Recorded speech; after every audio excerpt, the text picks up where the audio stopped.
Bismillah, alhamdulillah, assalamu alaikum, peace be with you. We have an exciting show like we always do here on the Deen Show with a brother who went from being a Pentecostal Christian to the Zulu Nation. What's the Zulu Nation? We're going to find out about that. He went to Medina to study and he came back right after 9/11, and we're going to get his thoughts on that, and we're going to get his thoughts on why he accepted Islam. We're going to ask him some tough questions here on the Deen Show with our brother Wesley LeBron, his story here on the Deen Show. Be here with us. Don't go nowhere to hear this incredible story. We'll be right back. This is the Deen Show. This is the Deen Show. This is the Deen Show. This is the Deen Show. This is the Deen Show. This is the Deen Show. This is the Deen Show. This is the Deen Show. This is the Deen Show. This is the Deen Show. This is the Deen Show. This is the Deen Show. This is the Deen Show. Here on the Deen Show, we're back with Wesley LeBron. Assalamu alaikum. Wa alaikum assalam. Peace be with you. And peace be with you. How are you? Alhamdulillah, everything is good. All praise and mercy, all praise is due to Allah subhanahu wa ta'ala. So you found the time to be with us here on the Deen Show. You have an incredible story. You accepted the way of life of all the messengers of God, that complete submission to the will of the one Creator who created you, me, this whole universe and everything in it. Yes. But before that, you were in the Zulu Nation, Pentecostal, part of Christianity, you know, hanging with the homeboys. Yep. And you even went to Medina for a little bit to study. And now you're here on the Deen Show. Where do we start? We can start before Islam, briefly. Talk to us. You know, before Islam, I was raised Pentecostal in a Pentecostal family, very religious family, raised by my grandmother because my father was an immigrant to this country. In my teens, I started to pull away from religion. I started to think about Jesus Christ and him being a man and walking on the earth, and I had a problem with worshiping him. So I started worshiping God. And then, of course, being in middle school and high school, got involved with friends and partying, and then started selling drugs and being out in the street and hanging out. So religion just completely left my mind altogether until my mother, she used to raise foster children, and this one kid that came up in our home named Edgar, his mother had died of AIDS. His father was in jail for most of his life. He was 17 years old. He introduced me to the Zulu Nation in New York. He said, look, there's this organization, the Zulu Nation. I would like to take you up there so that you can go ahead and get to see what it's about. And Africa Mambata, who was big in hip-hop, he was the leader, and he was the one that used to give the meetings. So we decided to go up with him to New York. And when we went up to New York, we sat there and we was listening to the meetings. A lot of the meetings basically dealt with government conspiracies and things of this nature. They had principles, but they were a gang in reality. Part of that was that a gentleman named Aziz, a Muslim brother, who was also Puerto Rican like myself and Edgar, he came and he said, can I talk to you brothers? After giving a short speech to all of the members of the Zulu Nation. And we said, sure. Edgar knew him from years back when he was with the organization or the gang. And he said, look, I would like to talk to you about Allah. He said, would you mind taking me home? So I told him, fine, let's go, I'll take you home. So he lived in the Bronx. So we went to his house, he invited himself for some coffee and some tea. And he began to talk to us about Allah, the one God. And he began to tell us that Allah didn't have a father, Allah didn't have a son, that Allah didn't have any family members, that he was the creator of the heavens and the earth and all that existed. And I said, man, I said in my teens, this is what I believed in. I couldn't pray to Jesus because I had a problem praying to a man. And when I looked at the scriptures, it just didn't all fall into line for me. So I said, do you have some more information about this? So he gave me a book, Tawheed, by Bilal Phillips. What does this mean, Tawheed? Tawheed basically means the oneness of God. I know what it means, just for our audience. Tawheed basically means the oneness of God, praying and worshiping the one God, the one true creator, the one who created the heavens and the earth, the one who is free from association. No one, he has no equals, no partners. As he says in the Quran, "Laysa kamithlihi shay wa huwa as-sami'ul basir." There is nothing like it unto him. So I took this book on Tawheed, me, Edgar, and another friend of mine, and we would sit down and we'd have lessons in reading this book. And we started to delve more into it. And at the same time, we started to read up on the Nation of Islam. And then we started to read up on the 5 percenters. Then we started to read a book called From Niggas to Gods. So we started to read all these. I mean, that's, you know, it was an actual book. A book. This is not. This is a book called that name. This is a book, actually, From Niggas to Gods, that a particular type of 5 percenters used to study. So a religion is based on this book? Well, Or they study this book. A following studies this particular The five book. percenters, they Yes. follow this book, that the name you just Whether mentioned. they follow the book or not, I'm not sure. I didn't really get too much into the depth of it. We had picked it up and we started to read all these books because we wanted to compare. And when we started to compare, I said, before I can accept anything, I have to give Christianity a chance. This is the faith that my family came from. This is what I was raised in. I was raised Pentecostal, so I have to give it a chance. So I read the Bible from cover to cover. Upon reading the Bible from cover to cover, I had my highlighter in my hand and I would highlight all the verses that I found to be problematic for me. And then I would go to the church and I would basically ask the pastor at the church, what about this verse? What about that verse? What about this verse? And all of the answers, they were never satisfactory. So you went up to the higher ups, Yes. the priests or whoever, the higher clergy in the church, and you were like, talk to me. Yes. This is not making sense. And you're Yes. asking them and wanting these sincere answers, and they couldn't. It couldn't give me It answers. wouldn't give that- you rest for your soul. My soul didn't find rest. No. And I would ask my grandmother as well because she was very religious. I would ask my aunt who was What also were some of very the religious. questions you would ask? Basically, the monumental questions was, you say Jesus is God. There was verses in the Bible where he says, oh goodness. And he says, why thou call me good when thy only one good is thy one in heaven? I said he always referred back to God. He's always referring back to God. He prayed. He went into the garden. He bowed and prostrated his face into the ground and he prayed to God. He did, didn't he? He did. That's I believe that's in Matthew 26:39, that he fell on his face and he prayed to God. Unto the one God. Yeah. And then also the biggest one for me was when I sat down in the church and the pastor said, that Jesus is the one and only true God. So after that, I approached him. I said, can I ask you a question? I said, Jesus is the only one and true God. I said, but when he was supposedly on the cross, he said, my God, why hast thou forsaken me? I said, so you have the God whom Jesus was crying to, and then you have your God that you're saying is Jesus. So which one who should I pray to? He looked at me confused, and he said, son, you just have to believe. I said, that's not a good answer for me. I said, a God has given us a mind. To tell me that I just have to believe and there's no proof, there's no evidence. Jesus is calling upon a God. You're telling me to call upon Jesus. I find it more comfortable to call upon the God that Jesus called upon. Makes sense. It makes total sense. So upon seeing those things and going to the church and asking those questions and continuing to read this book on Tawheed, we came to the final conclusion that, yes, we wanted to become Muslims. So we went back to New York to another meeting for Zulu Nation. And then we met with the brother Aziz and told him, look, we're interested in accepting Islam. And at that point, he actually showed us a movie called The Message about the Prophet Muhammad. May peace and blessing of Allah be upon him. We watched the movie and it put more certainty in our heart. And then we became Muslims. We took Shahada that night. What did you have to do to become Muslim? To become Muslim, we had to take the testimony of faith, basically. Say, Ashhadu an la ilaha illallah wa ashhadu anna Muhammad Rasulullah, which basically means, I bear witness that there is no God worthy of worship except Allah, and that Muhammad is the final messenger and prophet sent by Allah. I found this statement so profound because if you connect it back to Jesus' time, Moses' time, Abraham's time, it was the same statement. There's no God but the one true God, nothing worthy of worship except the one true God. In Arabic we just say Allah. In Aramaic, Jesus said Allah. And Jesus was the messenger of God at that time, Moses at his time, Muhammad now at this time. Yep. That's the statement, right? Yep, that's the statement, the one universal message that he carried. And that's the message that we found to be universal within the Bible itself. And that's what gave us the conviction to become Muslim. So what goes on from there? From there, after that, you know, we still was dipping and dabbing in this because we were new Muslims, so we didn't really know much, unfortunately. So we still partied, we were still drunk, unfortunately. And Aziz, the brother, he came to us and had a talk one day. He said, listen, you can't have your cake and eat it too. You can't have your cake and eat it too. can't Now have you your want to cake and eat it accept the too. truth, but you're going to do opposite of the truth. It doesn't work. Exactly. He said, you can't come to the Zulu Nation meetings no more. You can't continue to go ahead and party, drink, and have fun and worship Allah at the same time. But what's this? You mentioned you accepted Islam, but the Zulu Nation, how does this fit in? Well, the Zulu Nation, what happened was, alhamdulillah, all praises to Allah, we didn't get to stay long with that gang, the Zulu Nation. It was a short period. But when we accepted, we didn't know if we wanted to leave it still because they talked about a lot of government conspiracies and it drew our interest.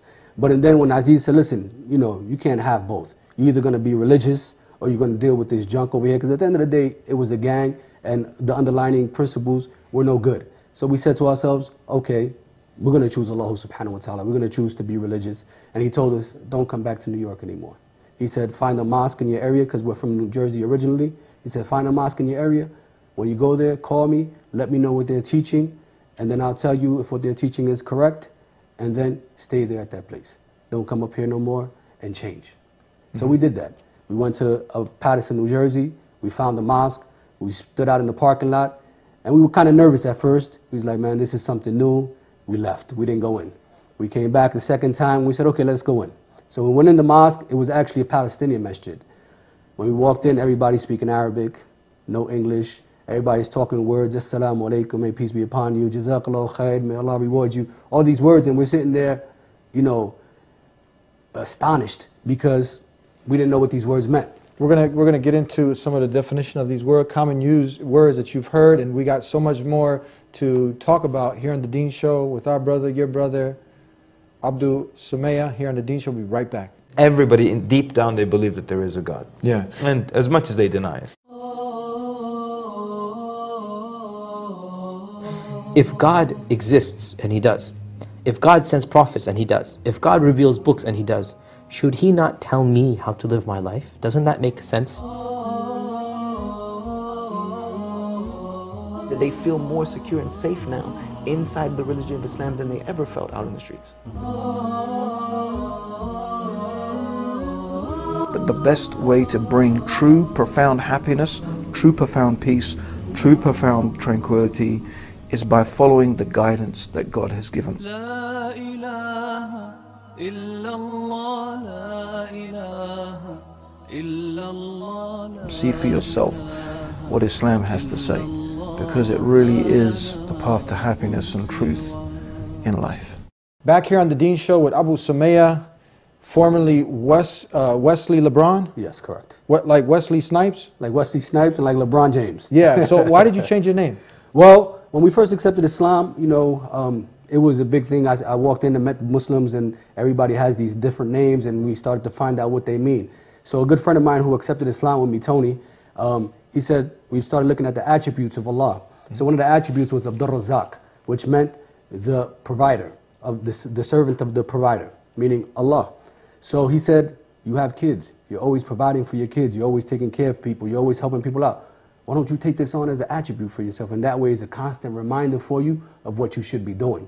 So I said, wow, that's great. I said, yeah, definitely. So I took on the name of Abdul Razak at that point. And then they called me Abu Sumaya, which basically means the father of Sumaya. So my youngest daughter, her name is Sumaya. Your daughter's Sumaya, Abu Sumaya, so our viewers who are not Muslim, they can have a better understanding. Exactly. So there's meaning behind these names. Definitely. Yeah. There's definitely meaning. Okay, so tell us now, continue on. Let's just go back real quick, the Zulu nation. But so they had they took some of the teachings of Islam, but technically, do they have anything to do, are they, what do they have? This is not a sect, I mean, is this a sect of Islam? What are they? No, what happened was Africa Mbata, he came into Islam, but he thought Islam was nationalism. But when he found out that it wasn't nationalism, then he made his own form of concoction. I don't even know what you want to call it, because when he used to go to the meetings, basically, he would allow different people from different faiths to stand up and pray. And after all those prayers went on, and then he would get to the meeting at hand, would be to talk about the government conspiracies. And he was a big follower of Dr. York, which I'm not sure if you're familiar with Dr. York. Dr. York was basically someone who started Ansarullah. That's how he started in New York. And they started out as Muslims, and then they changed to be Jews. And then they changed to be cowboys, I think it was, and then they changed to be Egyptians, and he actually built like pyramids in I think it's Alabama, I think it is, or somewhere out there, it's down south, and he had his own teachings. He said that he was a prophet. He said he was the Mahdi. Basically, he was saying that he was the one whom you had to follow, basically. So this is basically like Zulu Nation, and all these other people who are trying to be under the umbrella of Islam. They have nothing. This is nothing to do. They have nothing to do with Islam. Nothing to do. Islam with is Islam. Islam is Islam. Okay, so continue on with your story. You know, you go from Pentecostal Christian, it's not making sense to worship a man. You want to worship the one who created Jesus, the one who Jesus prayed to. So then you get hooked up with the Zulu Nation. They end up sending you to a mosque in your area, New York.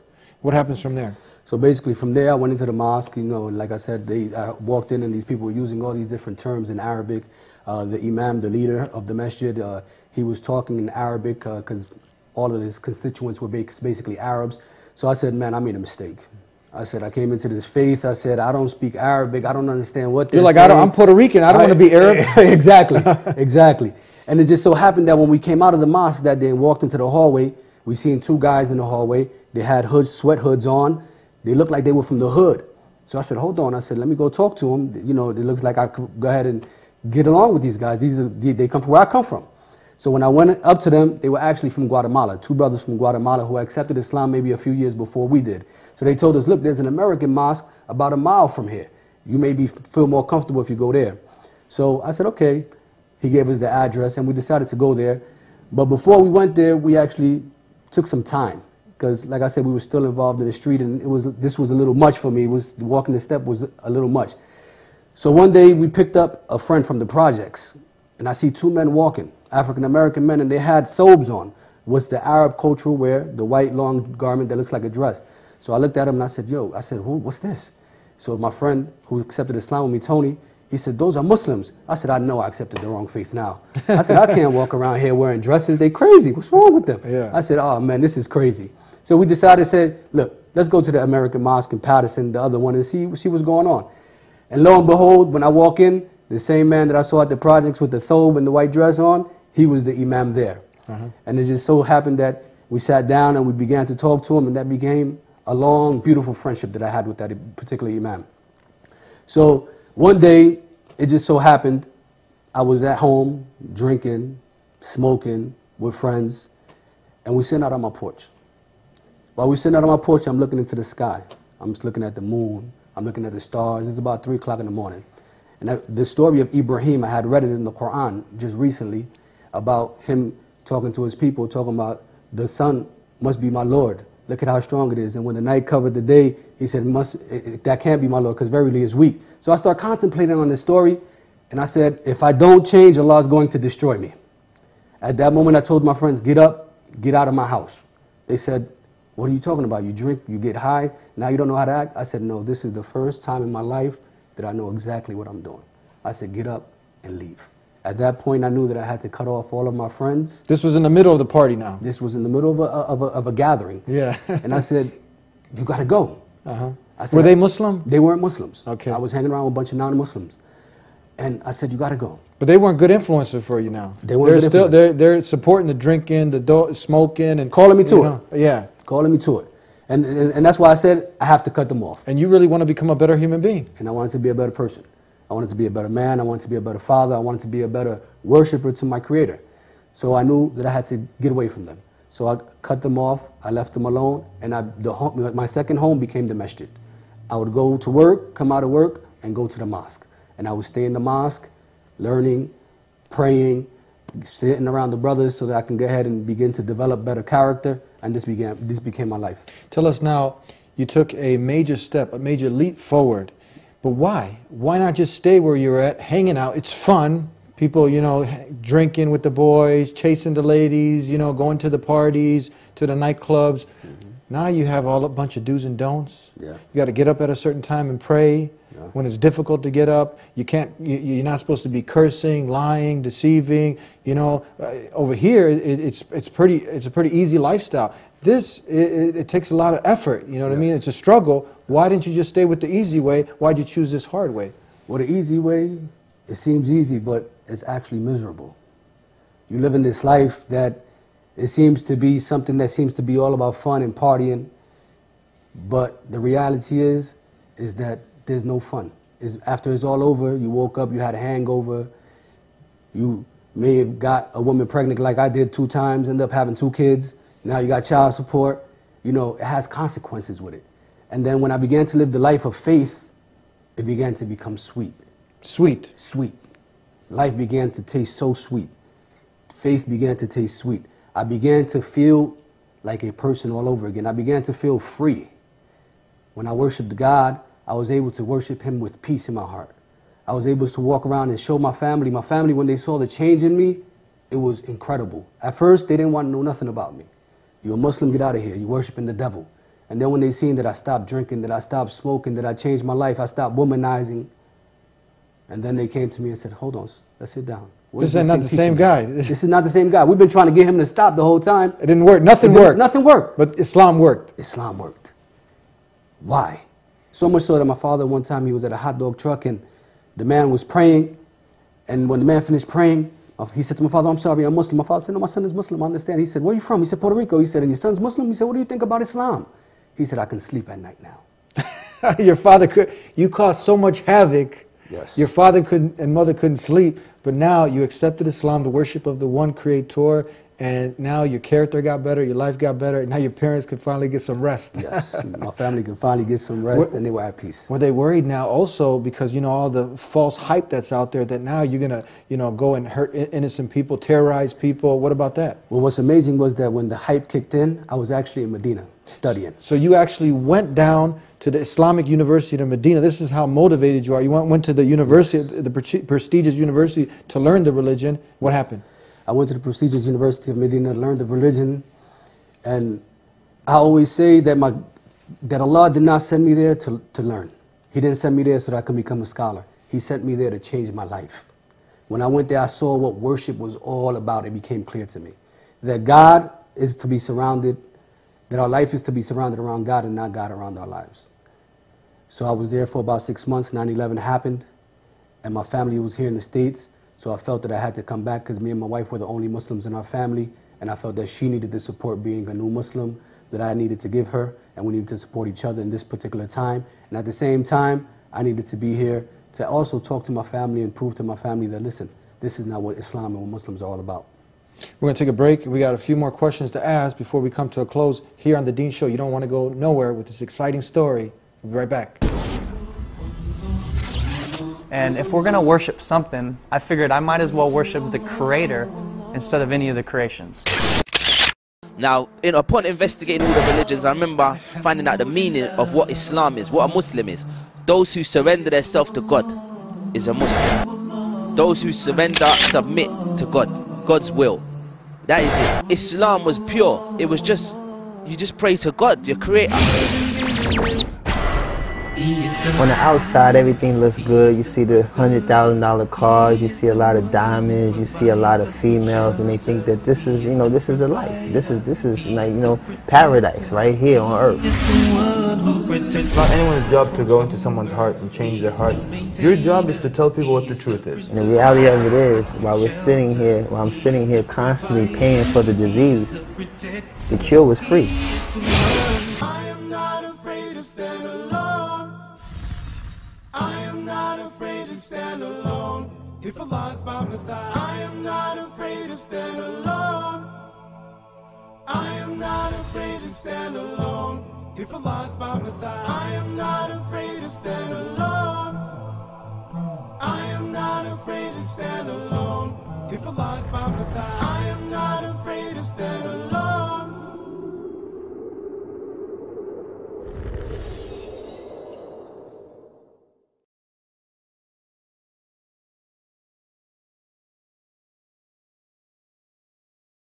Back here on The Dean Show with our brother and your brother, Abu Sumaya. Talk to us now. A few more minutes left. I want to ask you some tough questions. For the people now that are watching, the not yet Muslims, because everyone has the potential to submit to only God, the one God, the God that now you were searching for. You didn't want to worship a man. You didn't want to worship Jesus. By the way, are you like anti-Christ now? No, I'm not. Basically, I'm for Christ. If we don't believe in Christ, we don't believe. That's what our prophet taught us. So we love Christ just like we love Muhammad. We love Christ more than the Christians do.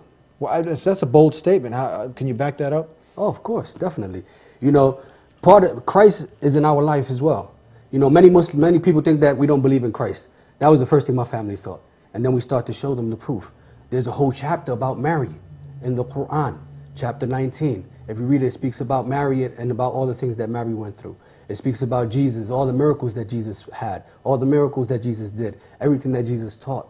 So when we look at it, and they're more detailed than what was in the Bible. I was able to talk to my family about some of the miracles. They never heard none of these things. Mm-hmm. They were surprised. Mm-hmm. So definitely we show our love for Jesus. We definitely show our love for Jesus. And someone might say, he went radical on us now. What would you have to say? No way. Basically, Islam is a religion of peace. It's a religion of mercy. It's a religion of submission. It's a religion of being at peace with humanity. You want humanity to have that peace. Our religion doesn't teach us to kill people. Our religion doesn't teach us to terrorize people. Rather, our religion teaches us, like the Prophet told us, if you the best Muslim is the one who's good to his neighbor. That you should bring over some soup to your neighbor. You should get to meet your neighbor. You should get to know who your neighbors are. Me and my neighbor, they tell me where their key is hidden for their home. If I'm not home, they tell me, you can come into my house, check on my house for me. This is what neighbors are supposed to be. This is what Islam is supposed to do. That you're supposed to be around in the society and the people are supposed to be feel peace and tranquil with you. So how'd you feel when 9/11 happened? When 9/11 happened, I was upset, naturally, because they blamed the Muslims. And of course, my family, at first, they were like, we're fighting the enemies. And I'm like, hold on. I'm a Muslim, so am I the enemy now? And my mother was like, hold on. No.